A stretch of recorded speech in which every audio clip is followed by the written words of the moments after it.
CDP revision class 1। Session पसंद आए, discussion पसंद आए तो लाइक, शेयर और सब्सक्राइब कर सकते हैं। ये सीडीपी वाला सेशन तो आप सभी टीचिंग एग्जाम्स के लिए देख सकते हैं। Which of the following is the most effective method to encourage conceptual development in student? अच्छा, सबसे पहले ये बताओ कॉन्सेप्चुअल डेवलपमेंट किसके अंडर आएगा? कौन से प्रकार के डेवलपमेंट के, यानी किस टाइप ऑफ डेवलपमेंट के अंदर कॉन्सेप्चुअल डेवलपमेंट आता है, यानी संप्रत्यों का विकास किसके अंदर आएगा? चार मुख्य प्रकार हैं विकास के: शारीरिक, संज्ञानात्मक, सामाजिक और संवेगात्मक, यानी फिजिकल, कॉग्निटिव, सोशल और इमोशनल। इन चार में से किसके अंदर कॉन्सेप्चुअल डेवलपमेंट आएगा? कॉन्सेप्ट्स का बनना किसके अंदर आएगा, किससे संबंधित है? फटाफट से बताओ, फिर आगे की बात करेंगे। देखो एक बार, अगर मैं पढ़ूं यहां पर कॉन्सेप्चुअल डेवलपमेंट को एनकरेज करने के लिए कौन सा तरीका बेस्ट रहेगा, तो आंसर कीजिए एक बार। चार ऑप्शंस हैं हमारे पास। पहला है give students multiple examples and encourage them to use reasoning. भाई हम मान लीजिए किसी भी एक कॉन्सेप्ट के बारे में पढ़ें, किसी भी एक थियरी के बारे में पढ़ें, तो आपको मल्टीपल एग्जांपल्स की जरूरत पड़ती है। क्यों? ताकि आप उसको और बेहतर तरीके से पक्का कर सकें, समझ सकें, एक कॉन्सेप्ट अपने दिमाग में क्रिएट कर सकें। तो मल्टीपल एग्जांपल्स दिए जाने चाहिए। दूसरा, बच्चों को एनकरेज किया जाए कि अपना तर्क यूज करो, ऐसे है तो क्यों है तो कैसे है, मतलब रीजनिंग का यूज करने के लिए उनको कहा जाए ताकि सही कॉन्सेप्ट वो डेवलप कर सकें। तो ए ऑप्शन सुंदर, सस्ता, सरल, टिकाऊ ऑप्शन हुआ। आगे बढ़ेंगे नेक्स्ट पे, यूज पनिशमेंट टिल स्टूडेंट। देखो पनिशमेंट का यूज करना बिल्कुल ही अलाउड नहीं है, आरटीई ने बैन किया हुआ है कॉर्पोरल पनिशमेंट को। मुर्गा मुर्गी हम नहीं बना सकते बच्चों को, यानी कि कॉर्पोरल जो पनिशमेंट है, दंड वो वाला, वो बिल्कुल बैन है राइट टू एजुकेशन एक्ट के तहत। आगे बढ़ेंगे, new concepts need to be understood on their own without any reference to the old ones. देखो ऐसा नहीं हो सकता, नए कॉन्सेप्ट्स पुराने की नींव पे ही बनते हैं, यानी प्रीवियस नॉलेज का, पूर्व ज्ञान का इस्तेमाल करके नवीन ज्ञान से जोड़ा जाएगा। तो ये कहना भी गलत है कि नए ज्ञान का, नए कॉन्सेप्ट का पुराने कॉन्सेप्ट से कोई संबंध नहीं है। ठीक है बात। आगे बढ़ेंगे, replace the students incorrect ideas with correct ones by asking them to memorize. देखो कभी भी ना याद कर करके आप किसी को कुछ सिखा नहीं सकते हैं, रट करके ये रोड मेमोराइजेशन हो जाएगा कि बच्चों को इनकरेक्ट आइडियाज, कितनी चीजें याद कराओगे? दुनिया में ऐसी बहुत सारी चीजें होंगी जो उनको क्रिएट करनी है, जिसको लेकर के समझ, सब कुछ याद नहीं करा सकते हो। याद कराना, रटना, ये हमारा मकसद नहीं होता। मीनिंग को क्रिएट करा सकें, नॉलेज को क्रिएट करा सकें, कंस्ट्रक्ट करा सकें, ये हमारा मतलब होता है पढ़ाने का। तो मल्टीपल एग्जाम्पल देके उनको रीजनिंग के लिए प्रोत्साहन करेंगे ताकि वो अपने संप्रत्य क्रिएट कर सके अपने दिमाग में, अपने ढंग से। ए ऑप्शन यहां पे सही हुआ। आगे बढ़ेंगे, स्पीड ज्यादा हो तो बता दीजिएगा। क्वेश्चन नंबर 2 देखिए। क्वेश्चन नंबर 2 आपके सामने प्रस्तुत है, बहुत ही भारी डिमांड पे। चिल्ड्रन व्हाट, बच्चे जन्म से उच्छृंखलन होते हैं, यानी कि are born unruly and needed to be civilized by the society, मतलब उनको सिविलाइज करने की जरूरत है, उनमें होता नहीं कुछ। या फिर are a gift of god meant to be worshipped, पूजा करने के लिए बने हैं, इंसान ही बना लो, पूजा तो देखी जाएगी। Are influenced by the social and cultural context they grow up in. और लास्ट है come into this world with a blank slate. देखो ये बात सिर्फ बिहेवियरिस्ट कहते हैं, व्यवहारवादी, और हम इस बात से बहुत ज्यादा खुश नहीं है। आजकल का जो हमारा स्ट्रक्चर है एजुकेशन का, वो ब्लैंक स्लेट पे बेस्ड नहीं है। वो कहते हैं बच्चा सीखने की क्षमता रखता है, लिटिल साइंटिस्ट है, नॉलेज को बिल्ड कर सकता है। प्याजे वाला कॉन्सेप्ट है आज की डेट में, कंस्ट्रक्टिविज्म को हम फॉलो कर रहे हैं एनसीएफ में, ना कि बिहेवियरिज्म को। बिहेवियरिज्म जॉन लॉक कहते हैं ब्लैंक स्लेट है, बट उस आइडिया को बिल्कुल भी अच्छा नहीं माना गया। वो 17वीं शताब्दी का आइडिया था और अभी 21वीं शताब्दी चल रही है। ठीक है बात, बताइए एक बार। बिल्कुल आंसर क्या होगा? C option. जो चिल्ड्रन हैं, यानी कि जो बच्चे हैं, वो प्रभावित होते हैं उनके सामाजिक और सांस्कृतिक परिप्रेक्ष्य से, यानी जिस सोसाइटी, जिस कल्चर में वो रहते हैं उससे वो प्रभावित होते हैं। मैंने कल भी आपको एग्जांपल दिया था, सेम 5 साल का बच्चा आपके घर में, हमारे घर में जो नॉर्मल एक खाना पीना जहां ठीक मिल पा रहा है, वहां रहने वाले बच्चे के लिए बचपन अलग है। जो झुग्गी झोंपड़ी में या जिसकी स्ट्रगल है, उस 5 साल के बच्चे का अनुभव अलग है, उसका समाज और संस्कृति से जुड़ाव अलग है। तो समाज और संस्कृति हमें बिल्कुल प्रभावित करेगा बच्चे को और बच्चे के विकास को। सी ऑप्शन यहां सस्ता, सुंदर, सरल, टिकाऊ आंसर। आगे बढ़ेंगे, छोटा सा इसको थोड़ा सा जूम इन कर लेती हूँ, दिक्कत हो रही है मुझे, आप देख नहीं पा रहे होगे। Which of the following is a sensitive period pertaining to language development? भाषा विकास के लिए संवेदनशील काल, या इसको संक्रमण काल भी कहा जा सकता है ना? संवेदनशील या फास्टेस्ट लैंग्वेज ग्रोइंग पीरियड कह सकते हो आप। सबसे तेजी से भाषा का विकास कब होगा? बढ़िया बढ़िया बढ़िया। अडल्टहुड यानी 20-21 के बाद, अर्ली चाइल्डहुड यानी 2 से 6 वर्ष, प्री नेटल पीरियड यानी प्रसव पूर्ण अवस्था 9 माह, जो गर्भावस्था वाला पीरियड है। मिडिल चाइल्डहुड आप वही 6 से 11 कह सकते हो। तो बताइए क्या होगा इसका आंसर।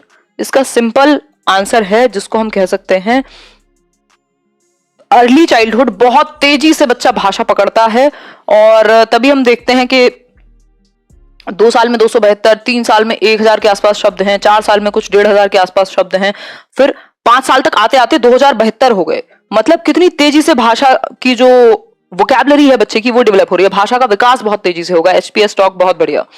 बताइए एक बार, तो आंसर क्या हुआ? अर्ली चाइल्डहुड यानी प्रारंभिक बचपन का समय। क्लियर हो गई बात यहां तक की? आगे बढ़ेंगे। Early childhood refers to the period from, अब एज पहचान लीजिए। अर्ली चाइल्डहुड किस अवधि की ओर संकेत करता है? ईयर्स में। बताइए एक बार। 4th का ए, मिक्स्ड आंसर दे रहे हो है ना? बिल्कुल। अगर मैं बात करूं तो आंसर होगा 2 से 8 वर्ष। हालांकि हम जो पढ़ते हैं वो 2 से 6 वर्ष पढ़ते हैं, लेकिन एक आध साल ऊपर नीचे हो सकता है क्योंकि हमें एक ही ऑप्शन ढूंढना होगा जो बेस्ट होगा। 6 से 12 हो नहीं सकता क्योंकि ये उत्तर बाल्यावस्था है, लेटर चाइल्डहुड। जन्म से 5 वर्ष, देखो जन्म से इन्फेंसी की बात होती है। हालांकि अगर आप डीप में जाएंगे तो ये भी आंसर हो सकता था, बट बेटर आंसर क्या है? 2 से 8 वर्ष, क्योंकि इन्फेंसी पीरियड को हम मान ले रहे हैं जन्म से 2 वर्ष, शैशवावस्था को, इसलिए ये नहीं होगा। बर्थ टू 8 ईयर्स तो मतलब ही नहीं बनता। ठीक है, आंसर क्या होगा आपका? 2 to 8 ईयर्स ऑफ टाइम। और अगर यहां 2 से 6 दिया होता तो हम उसके साथ चले जाते। ठीक है बात। अब ये क्वेश्चन देखो, कल के क्वेश्चन ज्यादा खतरनाक रहने वाले हैं, लेकिन आज वाले क्वेश्चंस को भी आप हल्के में नहीं लेंगे। मेरा उद्देश्य यह है कि अगर 4 से 5 क्वेश्चन डेवलपमेंट से आए तो आप गलत ना करके आए किसी भी स्थिति में। बताइए एक बार, आंसर कीजिए फटाफट से। A 6 years old girl shows exceptional sporting ability, यानी एक 6 वर्ष की बच्ची है जिसमें खेलकूद की असाधारण क्षमता नजर आती है, मतलब स्पोर्ट्स में बहुत अच्छी है। Both of her parents are sports person, हम कह सकते हैं कि दोनों जो पेरेंट्स हैं उस बच्चे के, माता पिता हैं, वो क्या हैं? स्पोर्ट पर्सन हैं, यानी कि पहले से ही खिलाड़ी हैं, स्पोर्ट्स में हैं। Send her for coaching every day and train her on weekends, और क्या क्या करते हैं साथ में? उसको कोचिंग्स के लिए भेजते हैं, जो भी स्पोर्ट वो खेलती है उसके लिए उसको कोचिंग कराते हैं, वीकेंड्स पे भी ट्रेनिंग कराते हैं अलग से।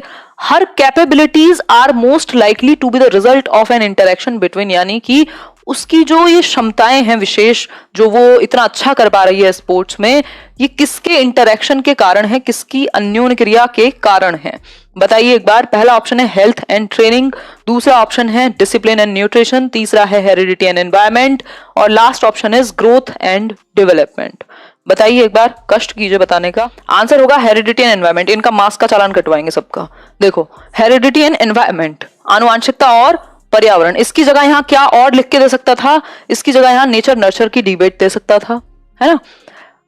सिंपल बात है, ऐसा नहीं है कि पेरेंट्स स्पोर्ट्स पर्सन है तो बच्चा बन ही जाएगा, उसमें क्षमता है, लेकिन आपको ट्रेन तो कराना पड़ेगा, न्यूट्रिशन तो देना पड़ेगा, यानी एनवायरमेंट का भी उतना ही इंपॉर्टेंट रोल है बच्चे के अच्छा करने में।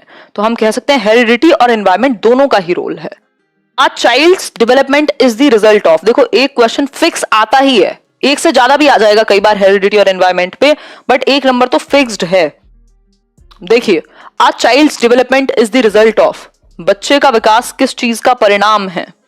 आप कह रहे हैं बी ऑप्शन, मान लें आपकी बात। देखिए, सिर्फ अपब्रिंगिंग तो नहीं हो सकता, क्योंकि अपब्रिंगिंग किसका हिस्सा हो गई? एनवायरमेंट का, तो फिर हेरिडिटी को भी तो इंपॉर्टेंस देनी पड़ेगी ना। तो हेरिडिटी भी नहीं हो सकता, एनवायरमेंट भी इंपॉर्टेंट है, सिर्फ एनवायरमेंट भी नहीं हो सकता, तो ओनली वाला जो ऑप्शन है वो ज्यादातर केस में खतरनाक ही होता है। बात की जाए यदि, तो a combination of heredity and environment, इसकी जगह दूसरी भाषा में लिख देगा complex interplay between heredity and environment, यानी कि जटिल अन्योन्य क्रिया है। आप क्लियर नहीं बता सकते कि कहां कितने % हेरिडिटी है और कितने % एनवायरमेंट है, तो complex interplay between heredity and environment. ठीक है बात, कॉम्बिनेशन है। क्लियर हो गई बात? देखो ये है क्वेश्चन, अच्छा इसको सॉल्व करके दिखाओ, ये करके बताओ, तब मानेंगे आपको कि थोड़ा बहुत सीडीपी आ गया है।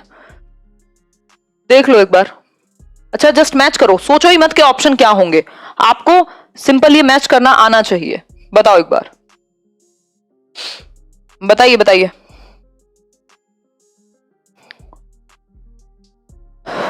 देखो देखो देखो, प्रिंसिपल एक तरफ तो दिए हुए हैं विकास के प्रिंसिपल यानी सिद्धांत, प्रिंसिपल ऑफ डेवलपमेंट मैंने कल बताया था 10-12 होते हैं, continuity, spiral versus linear, integration, ये सब हैं। प्रिंसिपल है, दूसरी तरफ डिस्क्रिप्शन है। प्रॉक्सिमो डिस्टल मैंने कल डिस्कस किया था, सेंटर से बाहर की तरफ, तो ये रहा सेंटर से बाहर की तरफ, यानी ए के साथ हम जोड़ सकते हैं किसको, फोर्थ को। फिर है सेफेलोकॉर्डल, सेफेलोकॉर्डल ये रहा हेड टू टो, आसान है ये तो, बी का क्या हो गया 2 ऑप्शन, ठीक है। फिर है इंटर इंडिविजुअल, इंटर का मतलब होता है 2 या 2 से अधिक, और इंट्रा का मतलब है स्वयं एक ही व्यक्ति में जो चेंजेस होंगे, तो changes in a single child, तो हम कह सकते हैं डी का थर्ड हो गया, और सी का इंटर इंडिविजुअल का मतलब है डिफरेंट लोगों में। ठीक है, बात क्लियर हुई कि नहीं हुई ये बता दीजिए। तो ये डिफरेंट एट डिफरेंट चिल्ड्रन, तो सी का हो गया फर्स्ट। तो हम कुल मिलाकर के अगर आंसर बनाना चाहें, ये तो मैं टाइम ले रही हूं, नहीं तो आप तुरंत जैसे आप देखेंगे कि फर्स्ट का फोर्थ है, देखेंगे ऑप्शन में कौन सा फोर्थ है, सीधे चले जाएंगे आंसर के साथ। ठीक है, तो कह सकते हैं कि फर्स्ट का फोर्थ, सेकंड का सेकंड। अब देख लेंगे फर्स्ट का फोर्थ और सेकंड का सेकंड कहां है। फर्स्ट का फोर्थ सिर्फ लास्ट में नजर आ रहा है, फिर तो आसान हो गया। फिर भी आगे अगर आपको वेरीफाई करना हो सेकंड का सेकंड, ठीक है, मतलब फोर्थ ही होगा आंसर इसका, डी ऑप्शन बनना चाहिए। देखिए एक बार क्वेश्चन देखिए,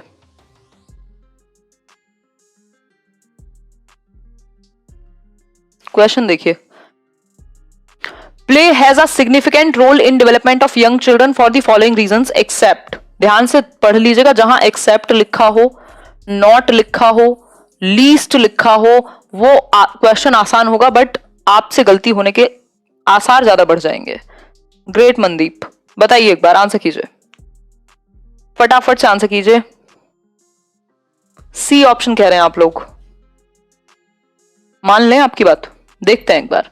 दे gain mastery over their body, किससे, प्ले से, यानी खेलने से क्या फायदा है बच्चों को, तो बात तो ठीक है, लेकिन ये तो गलत पूछा था ना। एक्सेप्ट, किस चीज को छोड़ के खेलने के फायदे हैं, किस एक चीज को छोड़ दें यदि, तो सेंसेस को स्टिमुलेट करेगा, ये बात भी सही है, लेकिन गलत है क्योंकि गलत पूछा है, इसलिए सही भी गलत है ना।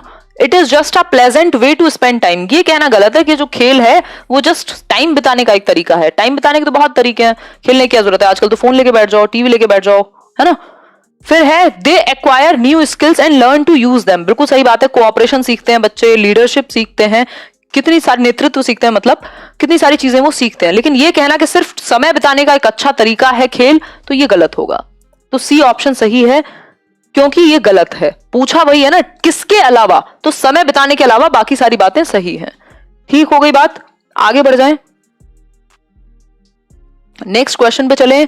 विच of the following statements about principles of development is incorrect, यानी विकास के सिद्धांतों के बारे में कौन सी एक बात सही नहीं है। ब्लैक बोर्ड प्लीज, ठीक है, कल से ले आएंगे ब्लैक बोर्ड। और बताओ,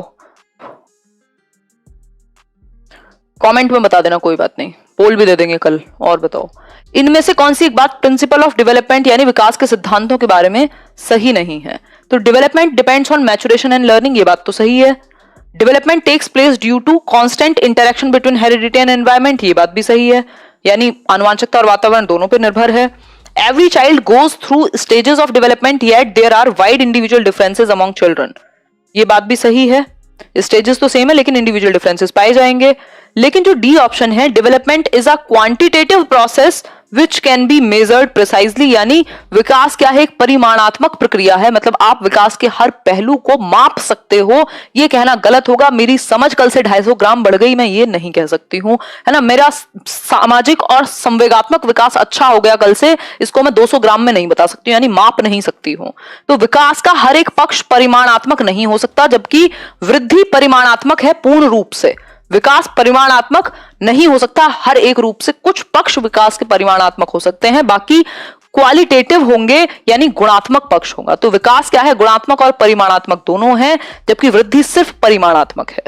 ठीक है बात, आगे बढ़ेंगे। भाई हाइट और वेट ये सब क्या है, इनको तो आप माप सकते हो ना, लेकिन समझ को कैसे मापोगे। देखो एक बार नेक्स्ट क्वेश्चन देखो, बताओ एक बार। The unique interaction of dash and dash can result in different paths and outcomes of development, यानी कि ये जो विशिष्ट अन्योन्य क्रिया है किसके और किसके बीच में, जिसकी वजह से विकास होगा, बताइए। ये तो बता दोगे, आंख बंद करके नींद में भी कोई पूछे तो बता दोगे, हेरिडिटी एंड एनवायरमेंट, दो ही बोन ऑफ कंटेंशन है, जिसको राड़ की जड़ कहा जाता है पूरे मनोविज्ञान में। मतलब राड़ की जड़ नहीं कहेंगे इसको हम कहेंगे कि ये कारण हैं दोनों, जिनकी वजह से इंडिविजुअल डिफरेंसेस हैं। आपका चाइल्ड सेंटर्ड एजुकेशन में भी हम इसी की बात कर रहे हैं, इसके अलावा विकास में हम यही बात कर रहे हैं कि दो ही कारण हैं किसी भी चीज के, हेरिडिटी है या तो एनवायरमेंट है, इसके अलावा आप कुछ है नहीं।